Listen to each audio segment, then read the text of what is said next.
बहिणीनंतर आता लाडक्या भावासाठी योजना आणण्यात आलेली आहे। तरुणाला आता निकषानुसार मानधन देण्यात येणार आहे। राज्य सरकारने या संदर्भातली महत्त्वाची घोषणा केलेली आहे। 12वी उत्तीर्ण विद्यार्थ्यांना दरमहा 6,000 रुपये, डिप्लोमा केलेल्या विद्यार्थ्यांना 8,000 रुपये, पदवीधर तरुणांना 10,000 रुपये स्टायपेंडची घोषणा मुख्यमंत्री एकनाथ शिंदे यांनी केली आहे।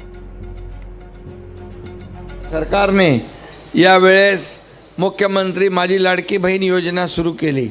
15,500 रुपये महिन्याला, 18,000 रुपये वर्षाला त्याच्या खात्यामध्ये जमा होणार। 3 गॅस सिलेंडर वर्षातून मोफत आपण त्यांना देणार। अशा प्रकारची योजना आपण सुरू केली आहे। लवकरच माझ्या बहिणींच्या खात्यामध्ये पैसे वळते होतील, त्यांना देखील एक हातभार लागेल। आणि त्याचबरोबर आपण काही लोक म्हणाले लाडकी बहीण तर केलं, लाडका भावाचं काय?